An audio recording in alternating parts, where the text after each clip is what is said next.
जय हिंद, वंदे मातरम। दोस्तों, आप सभी का स्टडी विद शशांक में स्वागत है। हम लोग डिस्कस करेंगे आज इंडियन ज्योग्राफी से संबंधित बेहतरीन प्रश्नों को, जो कि आपके एग्जाम में पूछे जाने की पूर्णतः संभावना रहती है। चलिए डिस्कस करते हैं हम लोग अपना आज का पहला प्रश्न। भारत और अफगानिस्तान के द्वारा बनाए गए मैत्री बांध का नाम क्या है? ऑप्शन नंबर फर्स्ट किसी बांध, ऑप्शन नंबर सेकेंड दरुंता बांध, ऑप्शन नंबर थर्ड सलमा बांध, ऑप्शन नंबर फोर्थ पंदो बांध। कौन सा है? जल्दी से आप सभी लोग कमेंट बॉक्स में आंसर दीजिए। जी हाँ, राइट आंसर आपका है option number third is the right answer, Salma बांध। ये सलमा बांध किस जगह बना है? जी हाँ, सलमा बांध अफगानिस्तान में बना है। अफगानिस्तान में कौन सी नदी पर बना है? जी हाँ, अफगानिस्तान की हेरात नदी पर बना है। हेरात नदी पर बना है। ये भारत के सहयोग के द्वारा अफगानिस्तान में ये बांध बनाया गया। नेक्स्ट प्रश्न आपका है, गारो पहाड़ियाँ डैश में स्थित हैं? Option number first Uttarakhand, option number second Meghalaya, option number third Tripura, option number fourth Rajasthan. आप सभी लोग कमेंट बॉक्स में आंसर दीजिए। जी हाँ, राइट आंसर आपका है option number second is the right answer, Meghalaya. Garo पहाड़ियाँ मेघालय में स्थित हैं। मेघालय में जनजाति पाई जाती हैं, जिनमें से आपकी गारो जनजाति हो गई, दूसरी आपकी खासी हो गई। जी हाँ, खासी। थर्ड होगी आपकी जयंतिया। तो उन्होंने जनजाति के आधार पर पहाड़ियों के नाम रखे हैं। जी हाँ, जनजाति के आधार पर पहाड़ियों के नाम रखे हैं। गारो जनजाति के नाम पर गारो पहाड़ियाँ, जबकि खासी जनजाति के आधार पर खासी पहाड़ी है, और जबकि खासी पहाड़ी में मेघालय की राजधानी। जी हाँ, एग्ज़ाम में काफ़ी ज़्यादा पूछा जाता है। खासी जनजाति के आधार पर खासी पहाड़ी का नाम पड़ा है। वहाँ पर मेघालय की राजधानी शिलोंग तथा चेरापूंजी स्थित है। एग्ज़ाम में पूछ लिया जाता है कि शिलोंग या चेरापूंजी कौन सी पहाड़ी पर स्थित है? जी हाँ, खासी पहाड़ी पर स्थित है, और यह एक जनजाति है, खासी। नेक्स्ट प्रश्न आपका है, भारतीय दंड संहिता का समुद्र में क्षेत्राधिकार डैश तक फैला हुआ है? ऑप्शन नंबर फर्स्ट 8 समुद्री मील, ऑप्शन नंबर सेकंड 8 मील, ऑप्शन नंबर थर्ड 12 समुद्री मील, ऑप्शन नंबर फोर्थ 12 मील। कौन सा राइट आंसर है? जल्दी से आप लोग आंसर दीजिए। जो भाई बहन या गृहिणी चैनल पर पहली बार विजिट हुए हैं, चैनल को सब्सक्राइब नहीं किया हो तो चैनल को सब्सक्राइब कर लें तथा बेल आइकन प्रेस कर दें, क्योंकि स्टडी विद शशांक में बात होती है आपके सिलेक्शन की, बात होती है आपको एक सरकारी सीट पक्की करने की। जी हाँ, आपका जो राइट आंसर है option number D is the right answer, 12 mile. Next प्रश्न आपका है, निम्न राज्यों में से किस राज्य का भारत में जूट उत्पादन का प्रतिशत सबसे ज़्यादा है? Option number first Kerala, option number second Gujarat, option number third Bihar, option number fourth Paschim Bangal. जल्दी से आप सभी लोग कमेंट बॉक्स में आंसर दीजिए। जी हाँ, आपका जो राइट आंसर है option number fourth is the right answer, Paschim Bangal. जी हाँ, पश्चिम बंगाल में जूट का उत्पादन सर्वाधिक होता है, और जूट को हम लोग और दूसरे नाम से क्या जानते हैं? जी हाँ, जूट को हम लोग सुनहरा रेशा के नाम से भी जानते हैं। जी हाँ, सुनहरा रेशा, गोल्डन फाइबर्स के भी नाम से जानते हैं। भारत में विश्व के जब जूट के उत्पादन की बात करते हैं तो भारत में 35%, जी हाँ 35% जूट के सामान का उत्पादन होता है। नेक्स्ट प्रश्न आपका है, निम्न में से किस भारतीय पर्वत को ब्लू माउंटेन कहा जाता है? Option number first Vindhya, option number second Gaya, option number third Rimo first, option number fourth Phawngpui. कौन सा है? जल्दी से आप लोग कमेंट बॉक्स में आंसर दीजिए।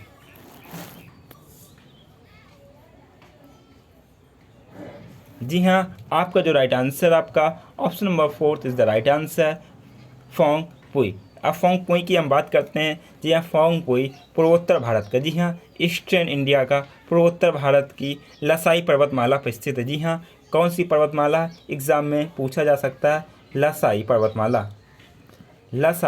पर्वतमाला पर स्थित है। और ये मिजोरम का, फोंग पुई की बात करते हैं, मिजोरम का सबसे ऊंचा पर्वत है, मिजोरम का सर्वाधिक ऊंचा पर्वत है। नेक्स्ट प्रश्न आपका है, नीलगिरी पर्वत निम्न में से किस प्रकार के पर्वत का प्रतिनिधित्व करता है? ऑप्शन नंबर फर्स्ट फोल्ट पर्वत, ऑप्शन नंबर सेकंड ज्वालामुखी पर्वत, ऑप्शन नंबर थर्ड फाल्ट पर्वत, ऑप्शन नंबर फोर्थ डोम पर्वत। जल्दी से आप लोग कमेंट बॉक्स में आंसर दीजिए।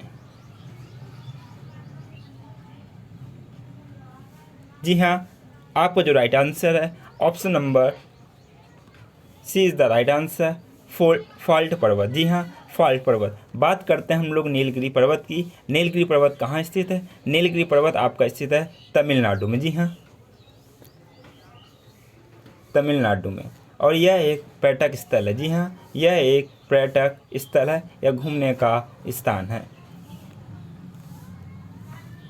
नेक्स्ट प्रश्न आपका है, निम्नलिखित में से कौन सा भारत का सबसे स्थिर पठार है? ऑप्शन नंबर फर्स्ट मालवा पठार, ऑप्शन नंबर सेकंड छोटा नागपुर का पठार, ऑप्शन नंबर थर्ड दक्कन पठार, ऑप्शन नंबर फोर्थ अमरकंटक पठार। जल्दी से आप लोग कमेंट बॉक्स में आंसर दीजिए।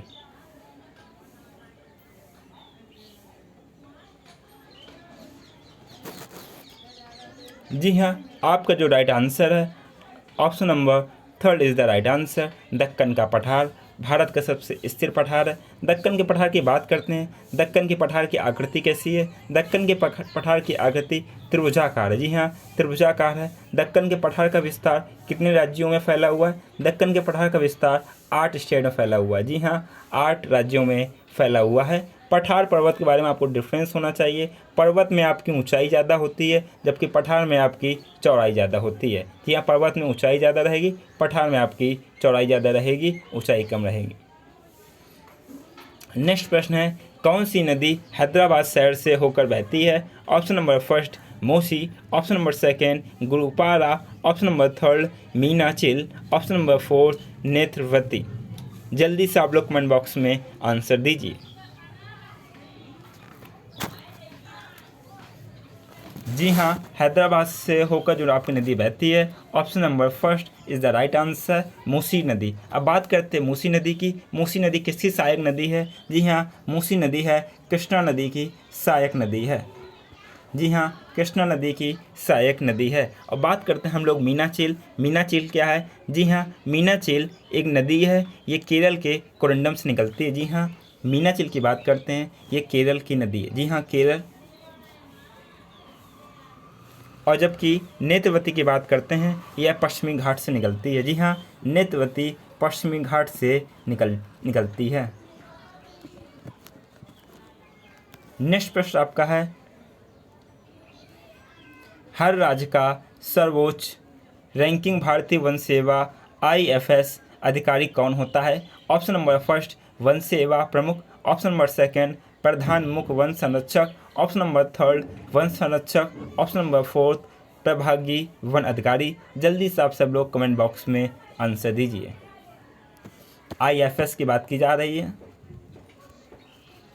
जी हाँ, भारत में जो सिविल सर्विस हैं उनमें 3 प्रकार की सेवाएं हैं। कौन कौन सी सर्विस हैं आपकी? एक फर्स्ट हो जाएगा आपका IAS, सेकेंड आपका हो जाएगा IPS और थर्ड आपका हो जाएगा IFS। IFS मतलब फॉरेन सर्विस नहीं होता है, इंडियन फॉरेस्ट सर्विस होता है। जी हाँ, इंडियन फॉरेस्ट सर्विस, ना कि इंडियन फॉरेन सर्विस। अधिकतर स्टूडेंट कंफ्यूज हो जाते हैं, भारतीय विदेश सेवा इसको समझते हैं, जबकि ऐसा नहीं होता। ये होता है भारतीय वन सेवा। जो आपका जो राइट आंसर आपका option number first is the right answer, one सेवा प्रमुख। नेक्स्ट प्रश्न आपका है, मोनोजाइट रेस से निकला थोड़िया डैश चट्टानों से विघटन से निर्मित है? Option number first Devonian, option number second Cambrian, option number third carbon परत, ऑप्शन नंबर फोर्थ प्रीकैम्बियन। जल्दी से आप सब लोग कमेंट बॉक्स में आंसर दीजिए। जी हाँ, थोरियम किससे प्राप्त होता है? थोरियम आपको एग्जाम में क्वेश्चन इस तरह से पूछा जाता है, थोरियम आपको किस रेस से प्राप्त होता है? जी हाँ, मोनोजाइट रेस से प्राप्त होता है। ये कौन से टर्नों से विघटन से निर्मित होता है? आपका राइट आंसर है ऑप्शन नंबर डी प्रीकैम्बियन। ये कौन से राज्य में अधिकतर पाया जाता है? जी हाँ, ये आपका पाया जाता है केरल राज्य में। जी हाँ, कौन से राज्य में? केरल राज्य में अधिकतम पाया जाता है। नेक्स्ट प्रश्न है आपका है, भारत की विभिन्न नदियों में जल की गुणवत्ता सुधारने के लिए पर्यावरण एवं वन मंत्रालय की एक प्रमुख योजना कौन सी है? ऑप्शन नंबर फर्स्ट नदी इंटरलिंक और जल गुत्ता कार्यक्रम, ऑप्शन नंबर सेकंड राष्ट्रीय जल विकास योजना, ऑप्शन नंबर थर्ड नदी क्षेत्र विकास योजना, ऑप्शन नंबर फोर्थ राष्ट्रीय नदी संरक्षण योजना। जल्दी से आप सभी लोग कमेंट बॉक्स में आंसर दीजिए।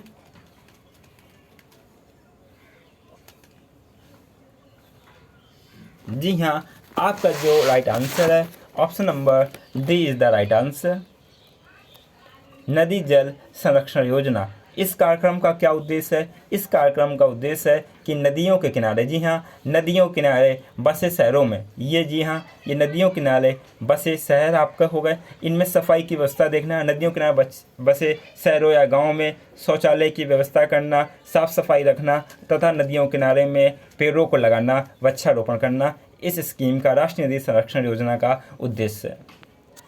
नेक्स्ट प्रश्न आपका है, बहुत अधिक नमी और भारी वर्षा वाली गर्म उष्ण कटिबंधीय स्थिति किस फसल के लिए अनुकूल जलवायु है? ऑप्शन नंबर फर्स्ट तंबाकू, ऑप्शन नंबर सेकंड कपास, ऑप्शन नंबर थर्ड धान, ऑप्शन नंबर फोर्थ जूट। जल्दी से आप सभी लोग कमेंट बॉक्स में अपने आंसर दीजिए। जी हाँ, भारी वर्षा, अधिक नमी, गर्म उष्णकटिबंधीय स्थिति, कंडीशन आपको समझना है। जी हाँ, आपका जो राइट आंसर है ये कौन से फसल के अनुकूल है? जी हाँ, यह जूट फसल के लिए अनुकूल है। जूट फसल के लिए कंडीशन क्या होती है? जूट फसल के लिए जो टेम्परेचर, उपयुक्त टेम्परेचर है वो आपको होना चाहिए 25 डिग्री से 35 डिग्री तक। जी हाँ, 25 से 35 तक। और आर्द्रता आपकी, नमी कितनी होनी चाहिए? नमी आपकी 90% आपकी नमी होना चाहिए, जबकि वर्षा होनी चाहिए, इसमें अधिक वर्षा की बात कर रहा, भारी वर्षा तो डिस्कस करते हैं। भारी वर्षा आपकी 150 से 200 सेंटीमीटर तक की वर्षा होनी चाहिए। जूट उत्पादन में भारत में प्रमुख राज्य है या प्रथम राज्य आपका है? ऑप्शन नंबर नहीं, आपका पश्चिम बंगाल। जी हाँ, पश्चिम बंगाल, पश्चिम बंगाल। नेक्स्ट प्रश्न आपका है, जोग जल प्रताप निम्नलिखित किस भारतीय राज्य में स्थित है? Option number first Gujarat, option number second Karnataka, option number third Madhya Pradesh, option number fourth Meghalaya. जल्दी से आप लोग कमेंट बॉक्स में आंसर दीजिए। जोग जल प्रपात आपका स्थित है, option number second is the right answer, Karnataka में स्थित है। जी हाँ, कर्नाटक में स्थित है। कर्नाटक में किस नदी पर स्थित है इसकी हम लोग बात करते हैं। कर्नाटक में ये शरावती नदी पर स्थित है। जी हाँ, शरावती नदी पर स्थित है और शरावती नदी पर स्थित है। इस जलप्रपात की ऊंचाई कितनी है? जी हाँ, इस जलप्रपात की ऊंचाई आपकी है 250 मीटर। जी हाँ, 250 मीटर ऊंचाई है। नेक्स्ट प्रश्न है, इसको हम लोग डिस्कस करते हैं। जरावा किस क्षेत्र के आदिवासियों की एक जाति है? Option number first Himalaya, option number second Lakshadweep, option number third Sri Lanka, option number fourth Andaman द्वीप। जल्दी से आप सब लोग कमेंट बॉक्स में आंसर दीजिए। जी हाँ, जरावा जनजाति आपकी है, option number fourth is the right answer. Andaman द्वीप की एक प्रमुख जनजाति है। नेक्स्ट प्रश्न आपका है, बनिहाल रेलवे सुरंग कहाँ स्थित है? Option number first Karakoram range, option number second Ladakh range, option number third Zanskar range, option number fourth Pir Panjal range. किस रेंज में स्थित है? जल्दी से आप सभी लोग कमेंट बॉक्स में आंसर दीजिए। जी हाँ, आपका जो राइट आंसर है option number fourth is the right answer, Pir Panjal range. जी हाँ, पीर पंजाल रेंज ये कहाँ स्थित है? जी हाँ, जम्मू कश्मीर में स्थित है। इस सुरंग की लंबाई कितनी है? इस सुरंग की लंबाई आपकी है 11.2 किलोमीटर। नेक्स्ट प्रश्न आपका है, लघु हिमालय और बाड़ी हिमालय के बीच सपाट को किन नामों से जाना जाता है? ऑप्शन नंबर फर्स्ट मध्य पहाड़ी मैदान, ऑप्शन नंबर सेकंड लघु घाटी, option number third Doon, option number fourth Aravalli पठार। जी हाँ, लघु हिमालय और बाहरी हिमालय के बीच की भूमि को किस नाम से जाना जाता है? जी हाँ, नाम से जाना जाता है आपका ऑप्शन नंबर थर्ड दून के नाम से जाना जाता है। इस दून के क्षेत्र में कौन कौन से राज्य पड़ते हैं? इस दून के शहर में आपका अपना हरिद्वार पड़ता है और देहरादून पड़ता है। जी हाँ, आपका हरिद्वार और देहरादून पड़ते हैं। नेक्स्ट प्रश्न आपका है, कालाकोट थर्मल पावर स्टेशन किस भारतीय राज्य में स्थित है? Option number first Jharkhand, option number second Bihar, option number third Gujarat, option number fourth Jammu and Kashmir. जी हाँ, आपका जो राइट आंसर है option number D is the right answer, Jammu and Kashmir. ये जम्मू कश्मीर के किस ज़िले में है? जी हाँ, जम्मू एंड कश्मीर के राजौरी ज़िले में। जी हाँ, जम्मू एंड कश्मीर के राजौरी ज़िले में स्थित है। नेक्स्ट प्रश्न आपका है, भारत में हाल ही में ही किस ज्वालामुखी में विस्फोट हुआ था? Option number first Narcondam, option number second Baratang, option number third Dhosipar या ऑप्शन नंबर फोर्थ बैरनदीप। जल्दी से आप सभी लोग कमेंट बॉक्स में आंसर दीजिए।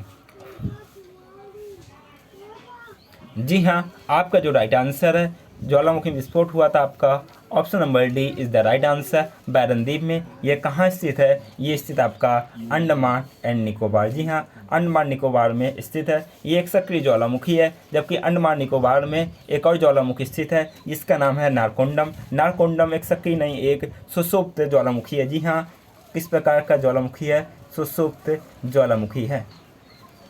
नेक्स्ट प्रश्न आपका है, भारत में निम्नलिखित में से कौन सा राज्य सिलिमनाइट का सबसे बड़ा उत्पादक है? Option number first Odisha, option number second Jharkhand, option number third Kerala, option number fourth Paschim Bangal. जल्दी से आप सभी लोग कमेंट बॉक्स में आंसर दीजिए।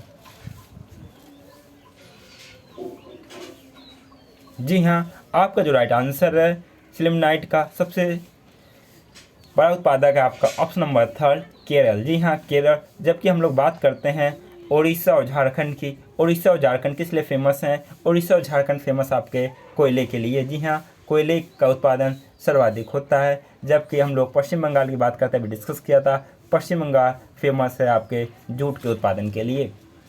नेक्स्ट प्रश्न आपका है, भारत के निम्नलिखित राज्यों में से किसमें भारत पाकिस्तान सीमा पार करने वाली एकमात्र सड़क स्थित है? Option number first Punjab, option number second Rajasthan, option number third Gujarat, option number fourth Jammu and Kashmir. जी हाँ, भारत पाकिस्तान सड़क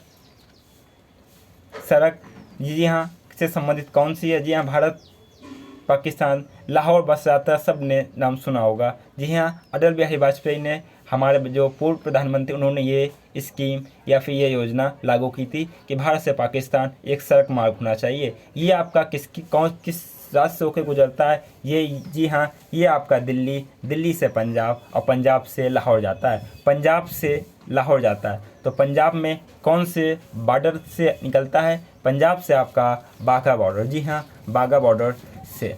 तो ये बाघा बॉर्डर कहाँ पड़ता है? आपका पंजाब। तो आपका जो राइट आंसर है option number first is the right answer, Punjab. Next प्रश्न आपका है, भारत का उत्तरी अक्षांश है। Option number first 35 degree 6 minute, option number उत्तर, option number second 37 degree 8 minute उत्तर, option number third 37 degree 6 minute उत्तर, option number fourth 8 degree 4 minute उत्तर। आप सभी लोग जल्दी से आंसर दीजिए। जी हाँ, आपका जो राइट आंसर है option number C is the right answer, 37 degree 6 minute उत्तर। नेक्स्ट प्रश्न है, भारतीय मानक मध्याह्न रेखा किस स्थान से होकर गुजरती है? Option number first Delhi, option number second Lucknow, option number third Bhopal, option number fourth Allahabad. जल्दी से आप सभी लोग आंसर दीजिए।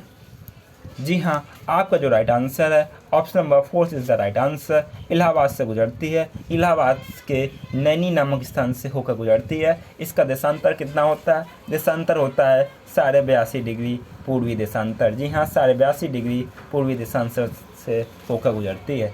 नेक्स्ट प्रश्न आपका है, कर्क रेखा किस राज्य में से होकर गुजरती है? इस प्रश्न में आपका करेक्शन है, आपको ये बताना है कर्क रेखा किस राज्य से होकर नहीं गुजरती है। जी हाँ, होकर नहीं गुजरती है।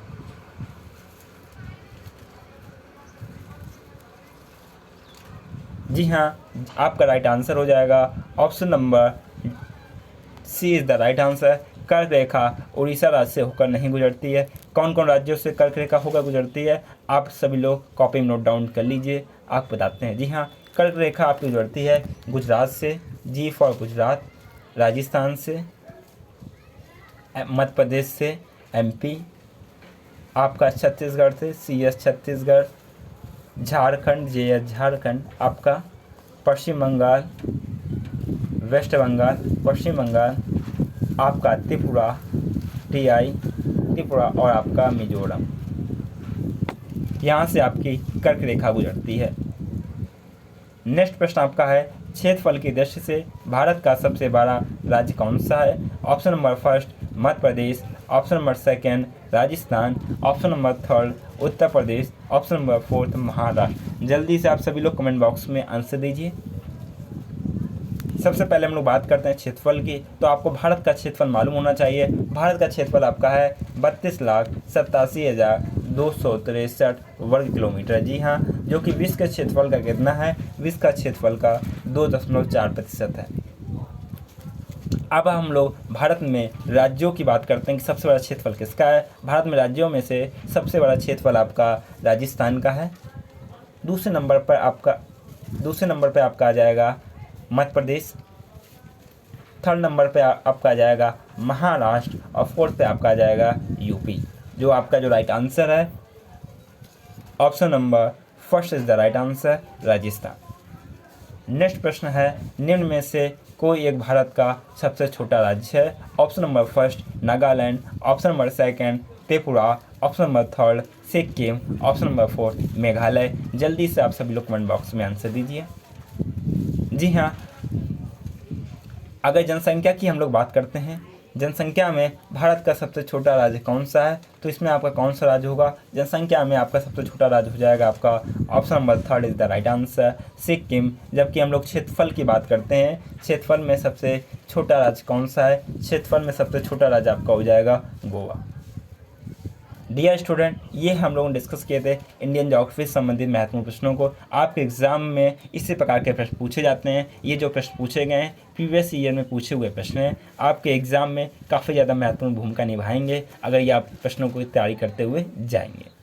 आपसे कहना चाहूँगा, जो भाई बहन या गृहिणी चैनल पर पहली बार जुड़े, चैनल को सब्सक्राइब ना किया हो तो चैनल को सब्सक्राइब कर लीजिए तथा बेल आइकन प्रेस कर दीजिए, क्योंकि यहाँ बात होती है आपकी पढ़ाई की, बात होती है आपके सिलेक्शन की। टेलीग्राम से जुड़ने के लिए डिस्क्रिप्शन में टेलीग्राम लिंक है, वहाँ आप हमारे टेलीग्राम चैनल से जुड़ सकते हैं, वहाँ आप टेलीग्राम से जुड़ सकते हैं। तब तक के लिए जय हिंद, वंदे मातरम दोस्तों।